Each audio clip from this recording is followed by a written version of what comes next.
For a long time, Sentinels have been low on the list of our beloved Warframe developers. The latest Diriga Sentinel is a good example of this, as just look at it. But the Carrier Sentinel is the prime example of this, as by far this would be the only Sentinel you would ever see in the game.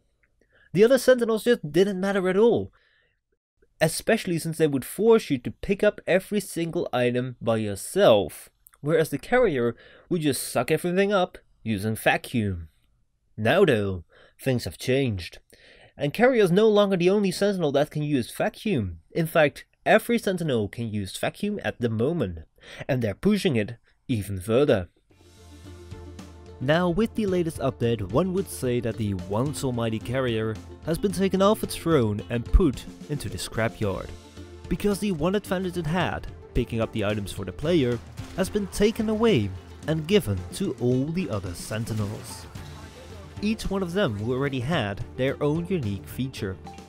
Like the Helios, who was able to scan stuff for you, thus making the completion of your codex happen automatically.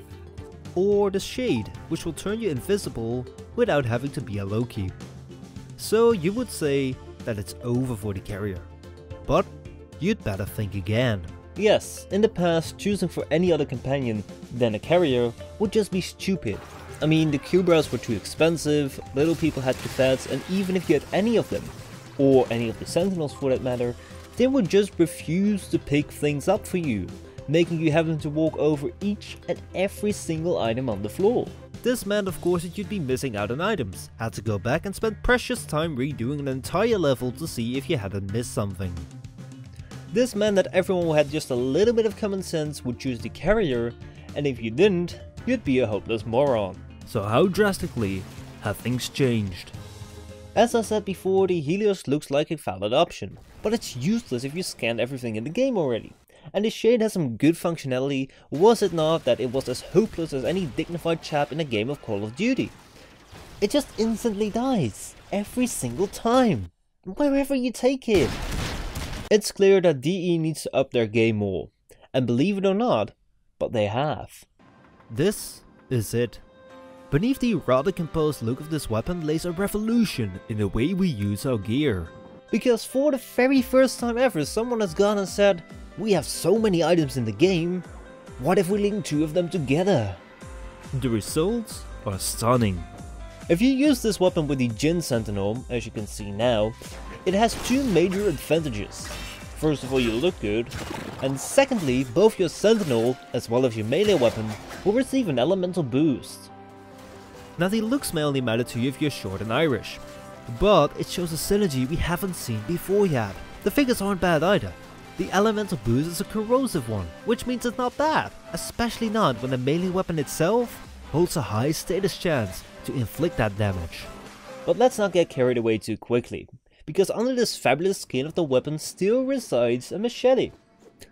Which means that it won't have very high damage and you'll look like you have a mix of spasms and hyperactivity. I mean, and that is not a great combination. Yes, the idea may be good, in fact it's very great, but even if you synergize a Lada, it will still be a rubbish car. So will the machete be. The only thing we can hope is that sooner or later we will see more weapons like this. Weapons that are more fireable. But until then, if you use anything besides a Carrier, you're still a hopeless moron. And that's down to the one reason that the Carrier will survive and not die at the start of your mission. Now, it's time to go out and see how well this weapon does on our test grounds.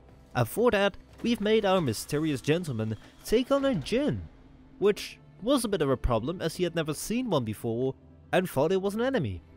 But after we sorted that out, it was the hour of truth for the Gazal Machete. So, time to go in and see what the Gazal Machete does. As we can see, it's not really one-shotting enemies, but that wasn't to be expected. Now it's surrounded. Ooh, surrounded by a lot of enemies. Come on. What will our gentleman do? Will he take down the Fusion Moa? He's taking quite a while now. Come on, you've got to do something. Come on. What?